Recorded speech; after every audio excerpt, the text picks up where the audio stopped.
Amém. Hoje estudaremos o MO satânico. O MO é o modus operandi, é a metodologia, é o jeito que ele faz as coisas. Por exemplo, pode ser que a Márcia, quando ela faça uma faxina na casa dela, ela goste de fazer a faxina com pano na cabeça. Já tem senhoras que usam até máscara para não ter poeira.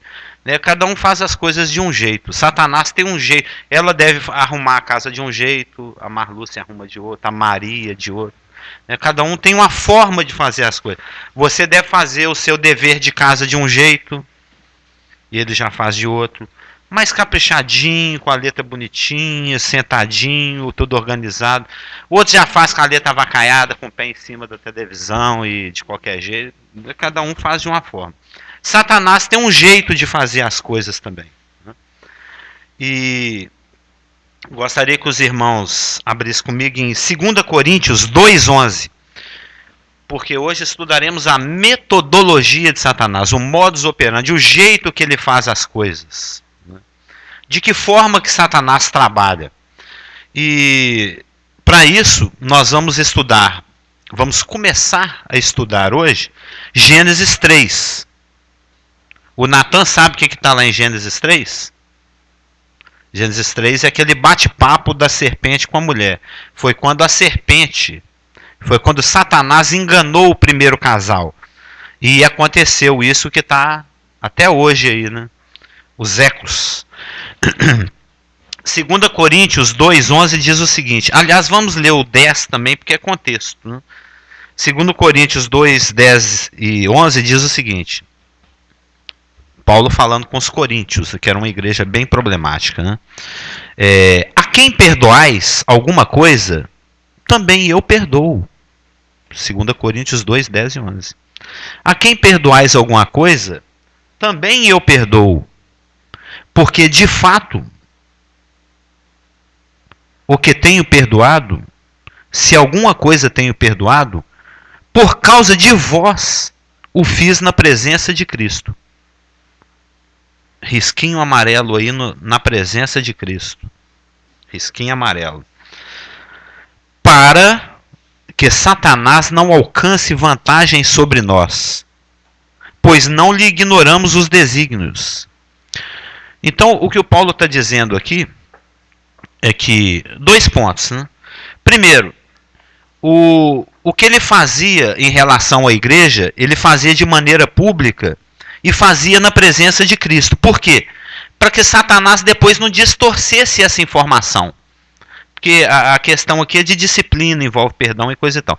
Para que Satanás não distorcesse a informação. E uma vez com a informação distorcida, ele poderia obter vantagem contra a pessoa de Paulo, contra os irmãos que estavam sendo perdoados, contra a igreja. Então, o que na realidade eu quero destacar aqui está no versículo 11. Pois não lhe ignoramos os desígnios. Satanás tem desígnios. Satanás tem planos. Satanás planeja. Ele não faz a coisa de qualquer jeito. Ele é sagaz. Ele gosta de arquitetar. Ele é prudente. Né? Então, o que eu gostaria de destacar aqui em 2 Coríntios 2:11 é: nós não lhe ignoramos os desígnios? Paulo não tinha problema com isso porque ele se mantinha informado. Ele procurava buscar entendimento nas escrituras de como é que Satanás age.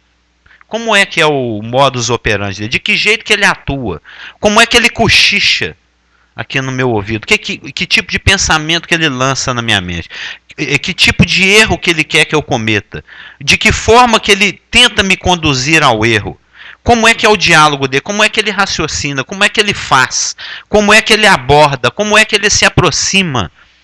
Como é que ele estabelece um diálogo? Como é que ele distorce as escrituras? Essas são formas de Satanás trabalhar. E não é bom que nós sejamos ignorantes. Não é bom que nós desconheçamos isso.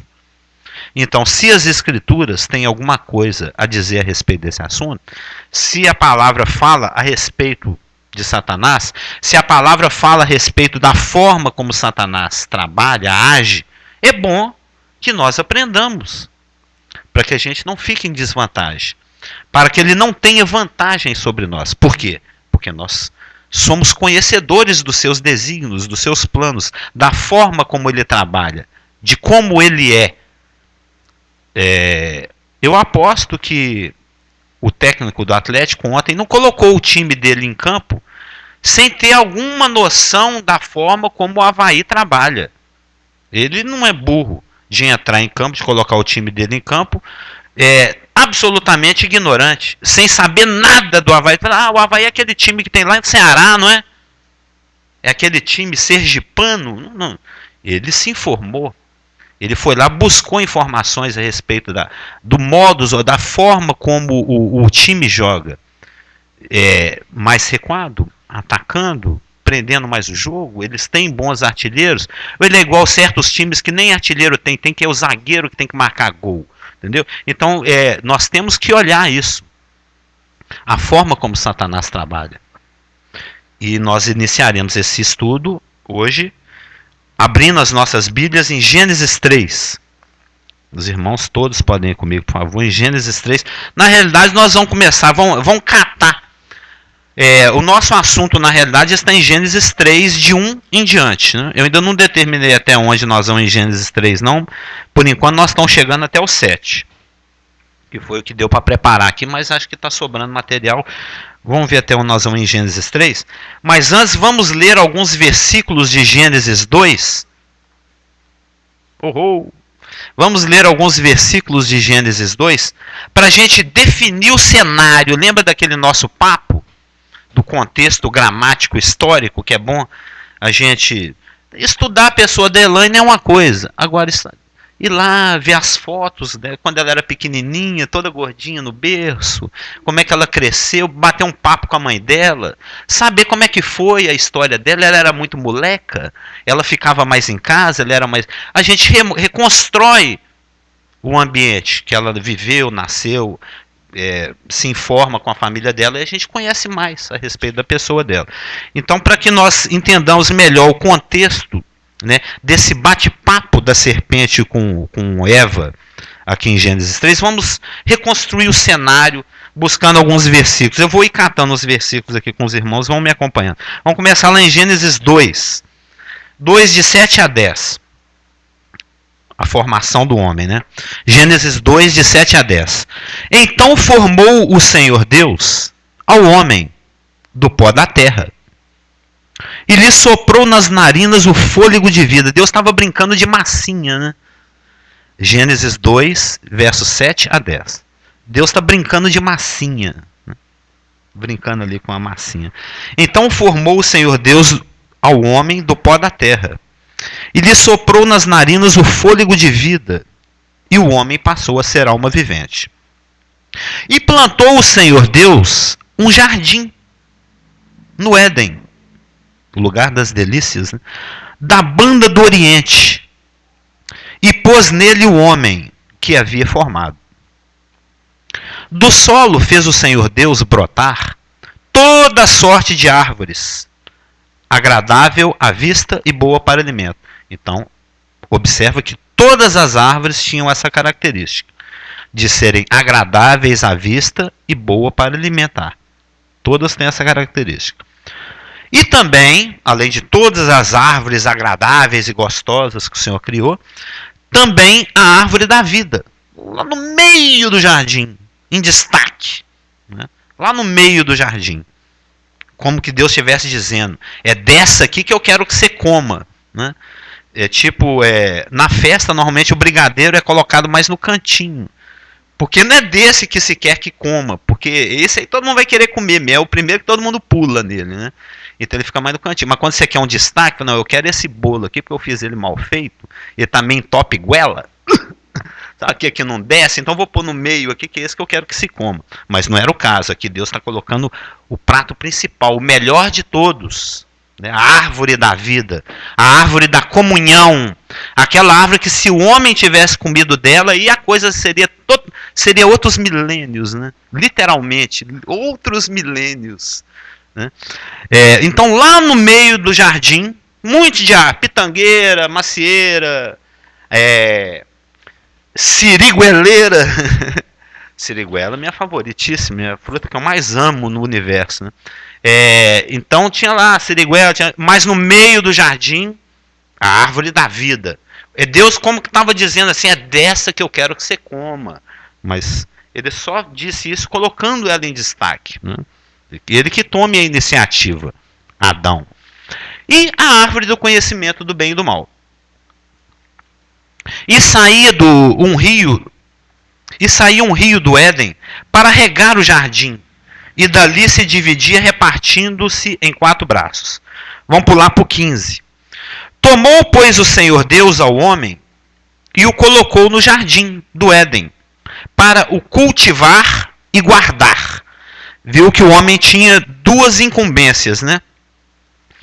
Cultivar, arrancar a graminha, ajeitar, aparar, tirar as folhas secas, um serviço de zeladoria. E guardar. Guardar, eu tive lendo, tem o sentido de montar guarda mesmo, dar proteção, ficar atento. Quando você sobe ali pela Raja Gabalha, tem ali a 4ª RM ali, aquele negócio do exército. Tem até as placas, não entre, risco de morte. Coisa pavorosa, coisa do exército. Então tem lá, e tem aquele monte de guaritinha, onde fica aquele rapaz lá, aquele jovem de 18 anos, empunhando o seu fuzil e de olho. Subiu no passeio ali, ele já está olhando. Veio na direção do portão, ele já empunha a arma. Aproximou e já quer que você se identifica. Ele está ali montando guarda, ele está na guaritinha dele, ele está tomando conta do negócio. É isso que Deus queria que Adão fizesse com relação ao jardim. Montasse guarda, tomasse conta. Provavelmente ele foi advertido. Tem perigo na área, tem problema. Monta a guarda aí, fica de olho, fica esperto, porque senão alguma coisa ruim, alguma coisa pode acontecer. Alguém pode invadir isso aqui, podem pisar nas nossas florzinhas. Então fica de olho aí, toma conta do negócio. É montar guarda mesmo, literalmente no hebraico. Tomou, pois, o Senhor Deus ao homem e o colocou no jardim do Éden para o cultivar e guardar. E lhe deu essa ordem. Deus não deu uma sugestão. Deus não falou assim, ó, não é muito bom que, eu gostaria que, se possível for... Não, ele falou assim, não pode, não quero, não deixo. É uma ordem, Deus está mandando. De toda a árvore do jardim, esse versículo é importantíssimo, 17. De toda a árvore do jardim comerás livremente. Pode comer até igual o Chico Bento come goiaba lá. Até ficar com a barriga estufada. Já viu o Chico Bento? Quando entra no sítio do Nholau, que ele vai, come goiaba até... Eu falo, Adão, você pode comer goiaba até você ficar igual o Chico Bento. Pode encher a barriga, pode comer goiabas, pode comer romã, pode comer piqui, pode comer o que você quiser. De todas as árvores dos jardins, comerás livremente. Já pensou, hein? Você poder subir no pé de jabuticaba e comer jabuticaba até anoitecer. Mas, tem um mas no 17. Mas, da árvore do conhecimento do bem e do mal, não comerás. Por quê? Porque no dia em que dela comeres, certamente morrerás. Então a coisa é séria. Já pensou a mamãe e o papai falar isso com você? Eles podem falar assim, não vai ter internet, não vai ir na festinha, mas morrerá, hein? Eu te mato. Se você comer esse negócio aí, eu te mato. É mais forte o negócio, é sério. Vamos lá para o verso 21. Então o Senhor Deus fez cair pesado sono sobre o homem. E este adormeceu. Tomou uma de suas costelas e fechou o lugar com carne. E a costela que o Senhor Deus tomara ao homem, transformou-a numa mulher. E lhe a trouxe. Verso 25. Ora, um e outro, o homem e sua mulher, estavam nus e não se envergonhavam, no estado de inocência. Sim.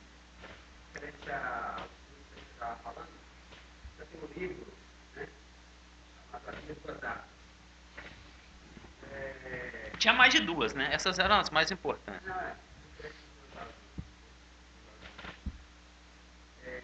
Só que o cara, na verdade, ele foi americano. Só que ele foi traduzido em português. Aí o próprio cara brasileiro, ele fez uma tradução, né? Tradução. É tradução. Ah, introdução. É introdução.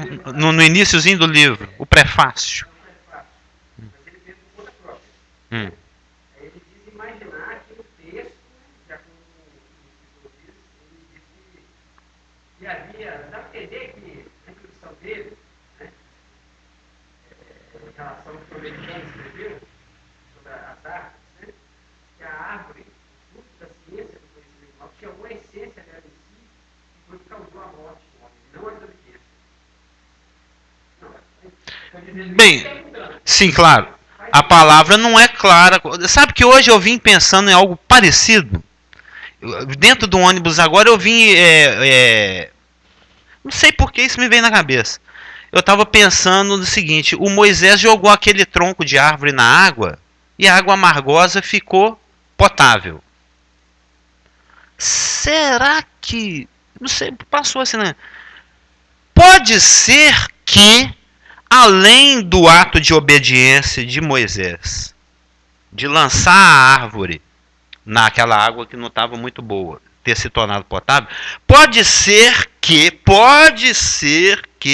justo a árvore que foi lançada, ela tem alguma propriedade alcalinizante, ela tem alguma propriedade que coerentemente colabore com isso que Deus havia falado que iria acontecer caso a árvore fosse jogada na água, ela se tornar potável. Essas coisas costumam ser assim, costuma ter uma coerência, mas a gente não pode afirmar, não, morreu, é igual, você está insinuando que seria o fruto da árvore, o livro, que o fruto seria aquela maçã da bruxa, né?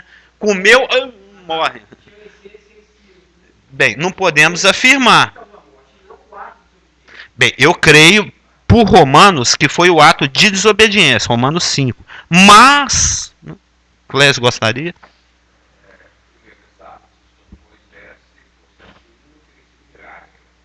Claro.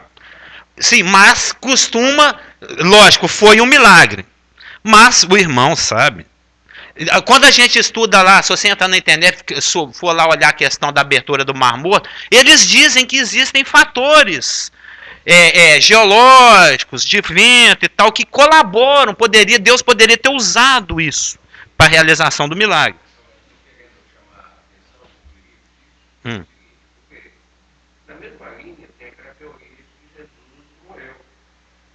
Estava ainda assim, 3 dias depois ele levantou, pá! Sim, claro. Apesar que a Bíblia é muito enfática em inúmeros lugares de afirmar que ele morreu mesmo.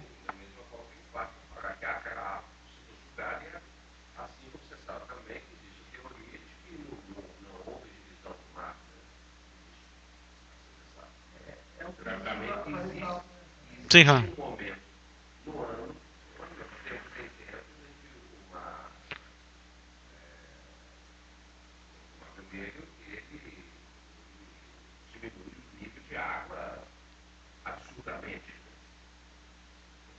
Claro. Sim, o que eu... Claro, claro. Tanto é que eu não corroboro numa... Eu só estou citando que muitas vezes essas coisas têm uma certa coerência, têm uma certa consistência. E é daí que eles pegam o gancho para inventar essas historinhas. Exatamente.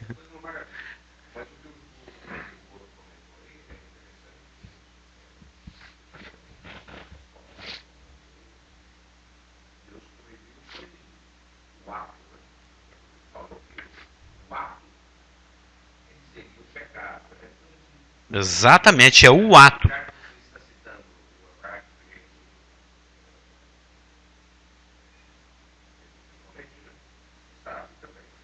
E se formos em Ezequiel e Daniel, citaremos o aramaico.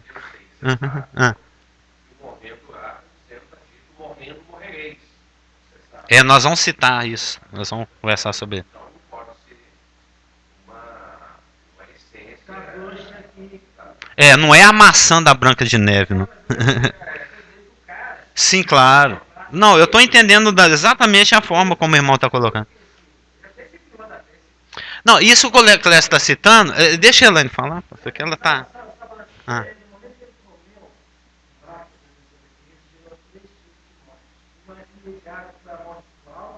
A morte física, que é o processo, e a morte eterna, se Deus não fosse misericordioso. Claro. Sim. Mas nós vamos até ver essa questão da morte mais para frente também. A morte espiritual foi imediata, a física começou para Adão ali e ia terminar aproximadamente 930 anos depois. Porque ele viveu 930 anos. E se fosse o caso dele não ter aceitado a veste que o Senhor providenciou, né, e a promessa de Gênesis 3,15, ele estaria banido da face do seu poder pelo resto da eternidade, de acordo com Tessalonicenses. Eu não vou esquecer.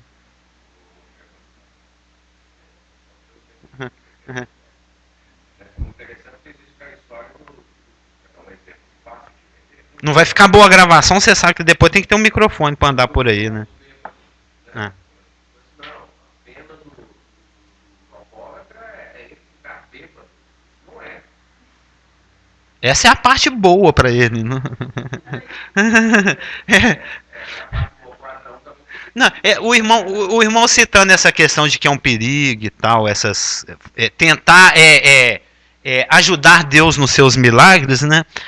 Você lembra do irmão Firmino, lá do Caiçara? Uma vez evangelizando, ele falou uma coisa tão interessante, porque um irmão com quem a gente conviveu uns 30 anos atrás. Uma vez evangelizando, ele era muito evangelista, né? Uma pessoa assim, mas você acha que eu vou acreditar nesse negócio de milagre, Deus abrir mar para os outros passar? Aquilo ali era uma aguinha rasa. Se eles passaram ali, eles molharam, mal molharam o pé ali. E aí eles vão inventar essas fábulas aí, põe na Bíblia, fala que o mar abriu e Israel passou e tal. Aquilo ali era um riachinho, era um córrego. Tinha ali 2 dedos d'água ali. Aí o Firmino, ele era uma benção, muito sábio, né? Analfabeto, tadinho. Ele falou assim: puxa, a sua fé é maior que a minha, porque o meu Deus abriu o mar para o povo passar. O seu Deus afoga Faraó e os cavaleiros dele em 2 dedos d'água. Então, o seu Deus é muito melhor que o meu. Entendeu? Então, tem essas questões, realmente é muito ambígua. É melhor a gente ficar com o que está escrito. Exatamente. Elaine, finalmente.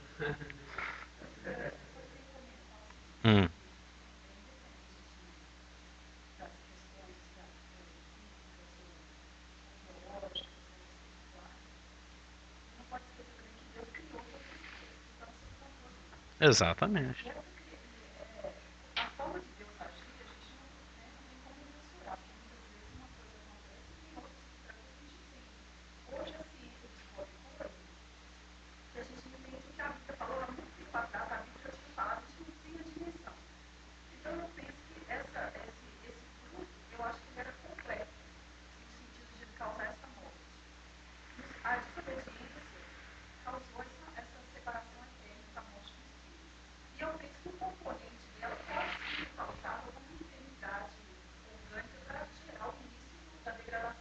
Mas aí a gente. Mas.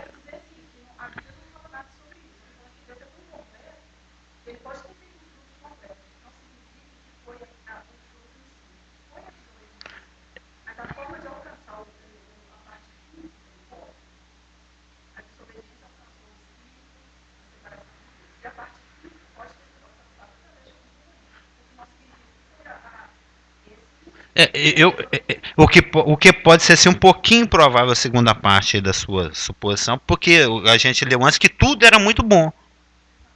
Então, Deus não, vou fazer um veneninho aqui.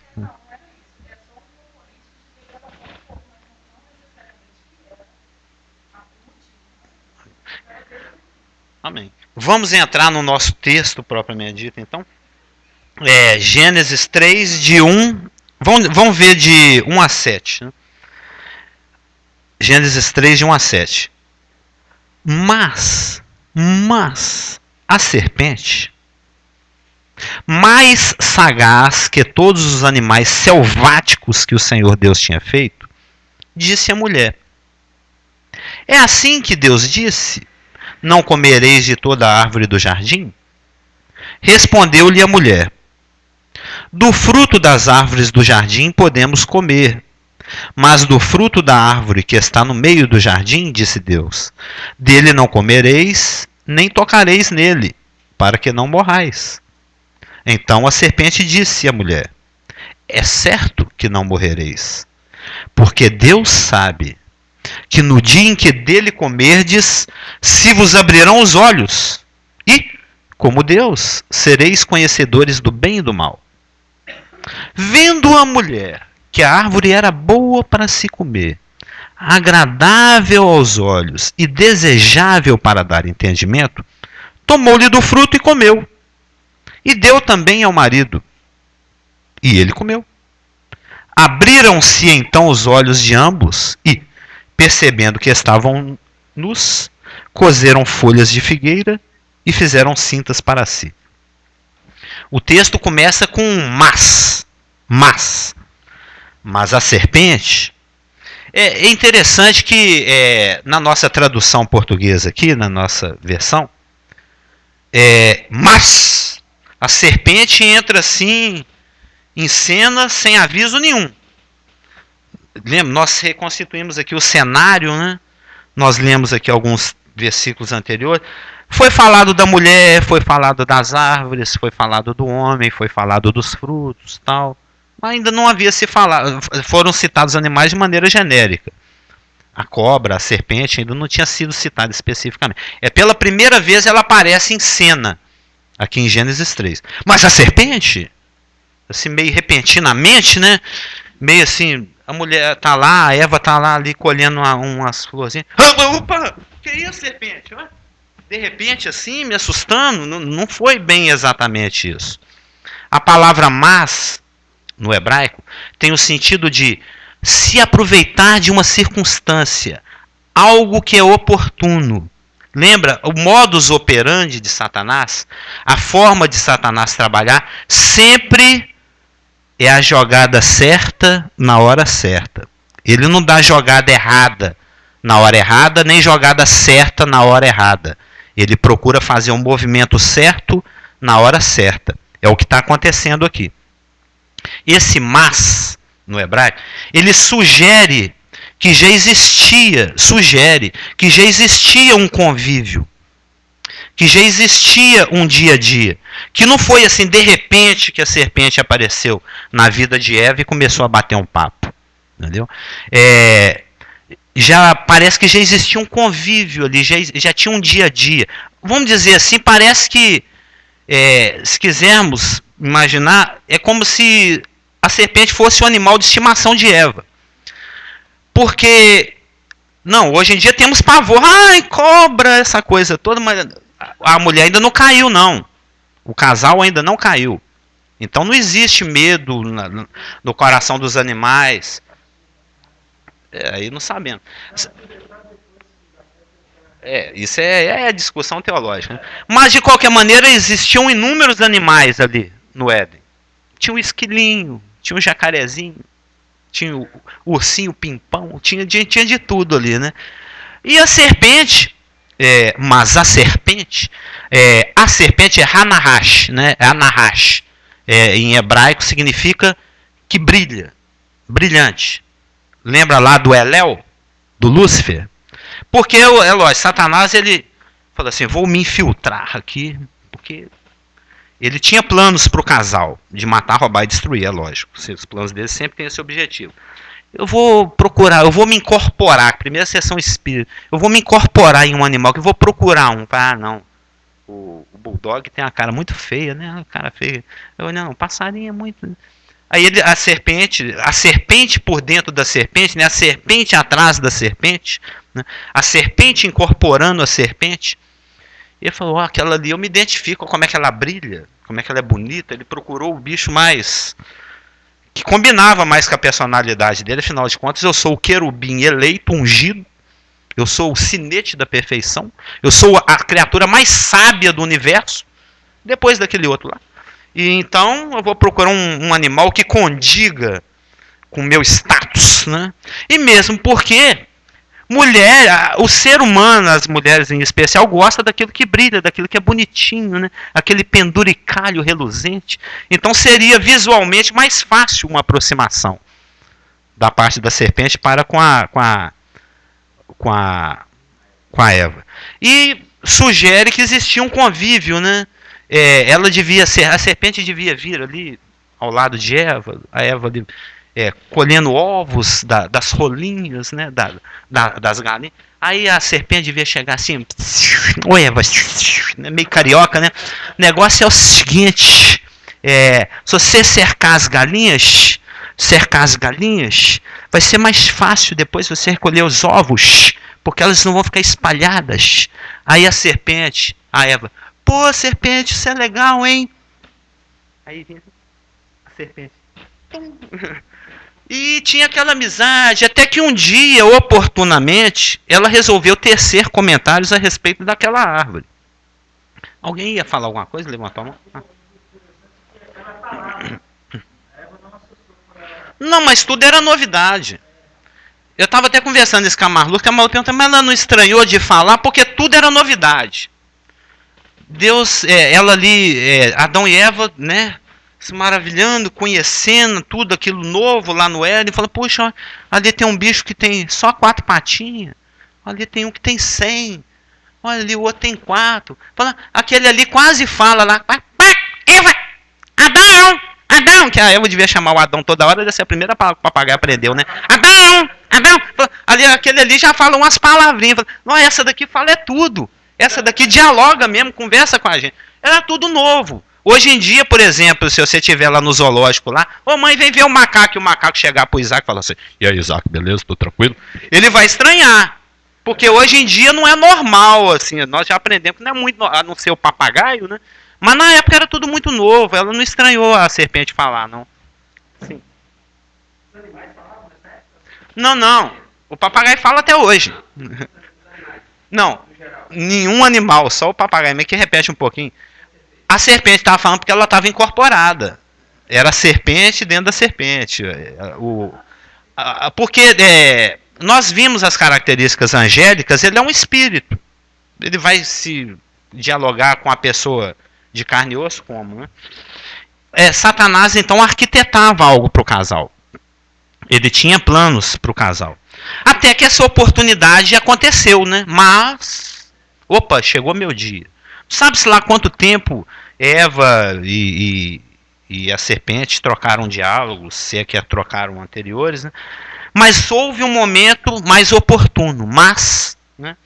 E, na realidade, como eu já tinha até falado antes, isso é consistente, essa questão de não ser repentino, mas ter sido uma oportunidade aproveitada, é consistente com o modus operandi de Satanás. Que é sempre, eu vou aguardar o momento mais oportuno. Não, a Elaine está lá na frente do louvor, batendo palma, na mão unção, toda animadona, é domingão, Atlético ganhou ontem. O que eu vou projetar dardo inflamado, pensamentos maliciosos, pensamentos de destruição na mente dela agora? Não vai colar. Espera o professor dar uma nota ruim, o filho quebrar a coisa que ela mais gosta dentro de casa, o marido encher a paciência dela, ela perdeu o capítulo da novela, espera alguma coisa...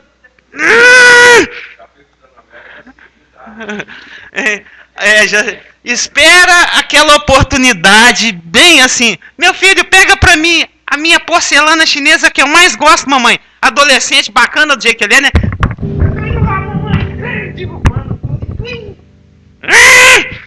Agora é a hora de eu jogar um dardinho. Agora vai colar, agora é oportuno. Esse é assim que Satanás trabalha. É minando, é derrubando, é enfraquecendo as coisas, para na hora que der o golpe, né, a madeirinha já está toda serrada, aí ela parte. Foi assim a rebelião de Absalão, foi uma campanha. É aquele vai e vem, aquele multiplicado o comércio lá do céu, antes do querubim cair. Aliás, todas as rebeliões são assim. Todas, no planeta inteiro. Será que ele desligou aqui? Não, tá bom. Mas a serpente mais sagaz, a palavra sagaz é a palavra no hebraico A-R-U-M, transliterado, né? Arum. Moisés, sabe que Gênesis quem escreveu foi Moisés, né? Moisés aqui, ele está fazendo um jogo de palavras entre a palavra sagaz, arum, e a palavra nu, arumim. Tem só um IN no final. A diferença de nu para sagaz. O que ele está querendo fazer aqui, o Moisés, com esse trocadilho de palavras aqui no texto, é o seguinte: enquanto a Eva e o Adão estavam nus na sua inocência, Satanás estava sendo astuto no seu engano. Ou seja, o que para ele era uma circunstância potencializadora, astúcia. Astúcia. No caso de Eva, era algo que ia contra eles, o estado de inocência. Então, o arumim versus o arum é o estado de astúcia versus o estado de inocência. É lógico que a coisa foi fácil, né? A presa é fácil aí no caso, né? Um leão totalmente equipado para caçar e aquela ovelhinha besta, totalmente despreparada, totalmente inocente. Oi? Não banguela, exatamente. E a palavra arum, sagaz, astuto, não é uma palavra negativa em si.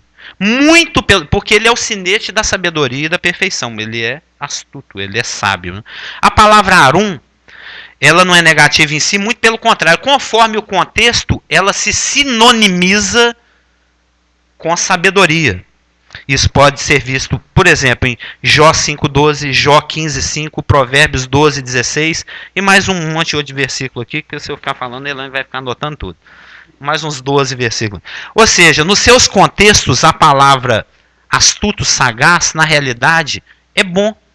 Quer dizer sábio, ser sábio. Então, o trocadilho, ele está fazendo um jogo entre a astúcia e a nudez.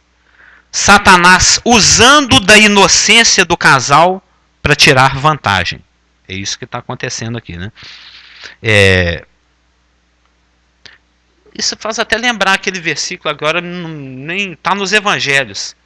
Do ser sagaz como a serpente, simples como a pomba.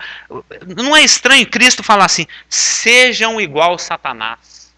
Não é estranho Cristo falar isso? Sejam simples como a pomba e arum, sagazes, sábios, saber aproveitar as oportunidades. Porque ali o contexto é de aproveitamento de oportunidade. Saber aproveitar a oportunidade assim como Satanás soube. Vocês têm que saber aproveitar as oportunidades, as portas que se abrem, né? Eu até li isso hoje de manhã. Uma porta me abriu, parece que está em Coríntios. O Senhor, foi o 2 Coríntios 2, que é onde eu estava buscando aquele contexto lá. Mas a serpente, mais arum, mais sagaz, que todos os animais selváticos que o Senhor Deus tinha feito, todos os animais selváticos que o Senhor Deus criara ou tinha feito. Em Gênesis 1, 25, nós vemos que e fez o Senhor Deus os animais selváticos segundo a sua espécie, e os animais domésticos conforme a sua espécie, e todos os répteis da terra conforme a sua espécie. E viu Deus que isso era bom. Mas a serpente, mais sagaz que todos os animais selváticos que o Senhor Deus tinha feito, e quando Deus fez era bom. A serpente é uma das criaturas ou feituras de Deus, né?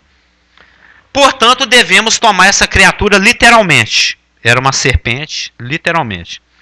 E embora fosse uma serpente literal,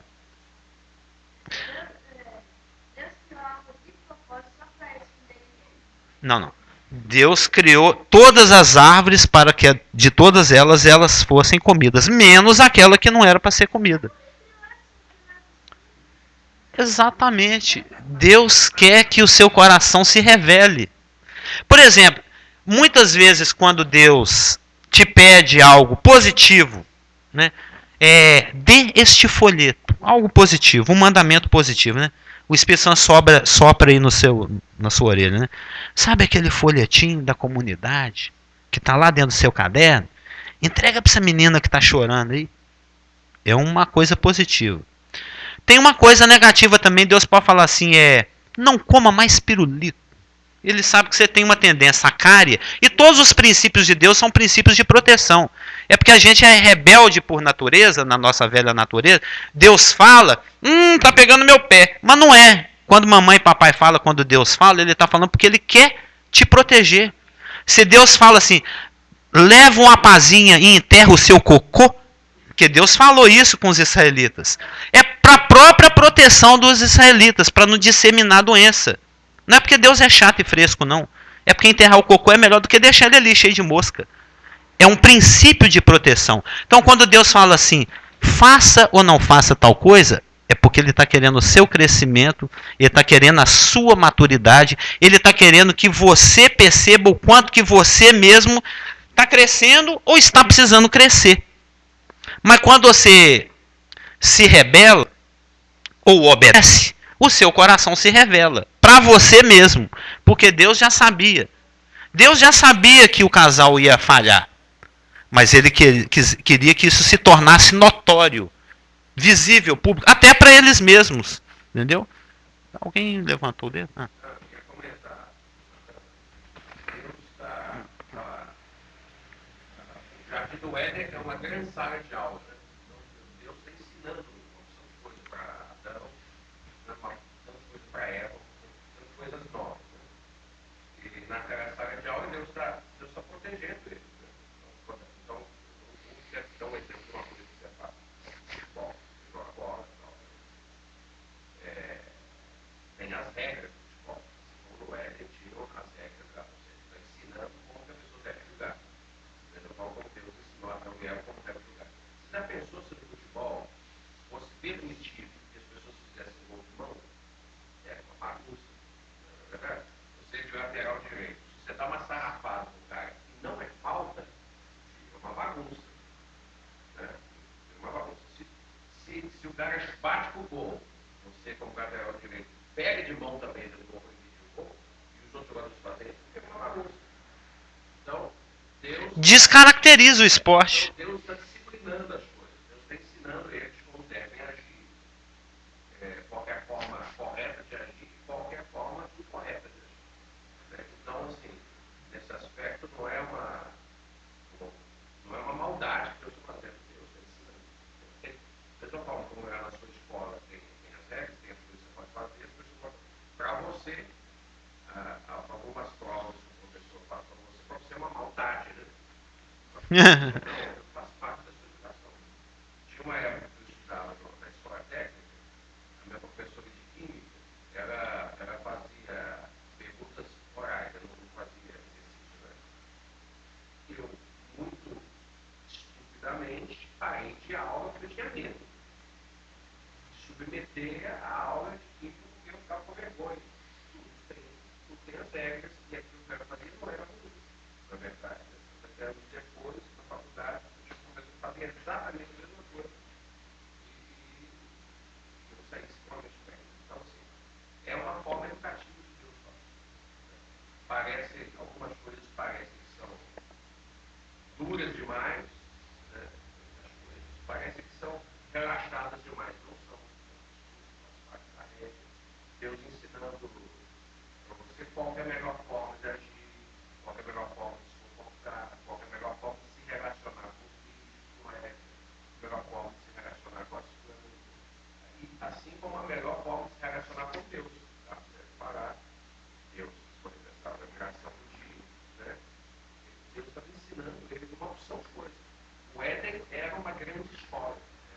A vida, o mundo, a vida cristã. Por que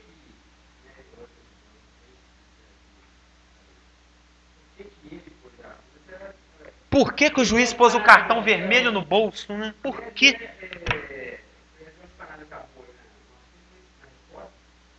Mas também tem a questão do livre-arbítrio, né? Claro. Né? Ele colocou ali a árvore do conhecimento para mostrar que o homem não era robô. Né? Ele tinha decisão de escolha. Né? Você pode escolher para a direita ou para a esquerda. Essa liberdade. Você pode escolher colocar a árvore na lista para isso. Para concluir aqui, uma outra coisa legal na pergunta do Natan, é muito jóia, eu achei fantástico a pergunta que ele perguntou. É muito legal o seguinte: com o tempo, a gente vai tendo a impressão, que na verdade é satânica, né, já está falando de Satanás, de que Deus proíbe exatamente o que é bom. Por que Deus é ruim demais, né? Porque ele só proíbe o que é bom. O que é uma mentira, O né? que é bom mata ou engorda, né? Tem uma música que fala esse negócio. O que é bom mata ou engorda. É imoral, é ilegal ou engorda, né? Como diz o Roberto Carlos. Só que essa impressão que a gente tem, Natan, é uma impressão nossa, humana, não é impressão de Deus. O pensamento de Deus é um, o pensamento humano é outro. Né? Então, assim, quando Deus proíbe uma coisa, esse mas aquilo é muito bom, não é bom. É nós que estamos interpretando errado o negócio. Na realidade, tanto o fruto do conhecimento do bem e do mal como da árvore da vida, como de todos os outros frutos, eram muito bons. Agradáveis à vista e etc. Não é verdade? Então, para fechar, então aqui a serpente, um animal selvático que foi criado originalmente bom, assim como todos os outros, mas que teve o seu uso distorcido, né? Porque aqui nós temos a serpente atrás da serpente. Tanto é que depois, quando nós fomos ver as consequências da queda, lá em Gênesis 3, 14 e 15, para a serpente, tem tanto o juízo para a serpente física, como para a serpente com S maiúsculo, Satanás. Né? E na semana que vem nós vamos ver o que é que a serpente disse à mulher. Porque no verso 1, né? Ora, a serpente, o mais astuta e sagaz de todos os animais selváticos que o Senhor Deus criara, ou tinha feito, disse à mulher. O que ele disse? Nós vamos ver que o assunto é a palavra de Deus. Aliás, Satanás só gosta de conversar da palavra de Deus. Ele é mais crente do que muito crente, né?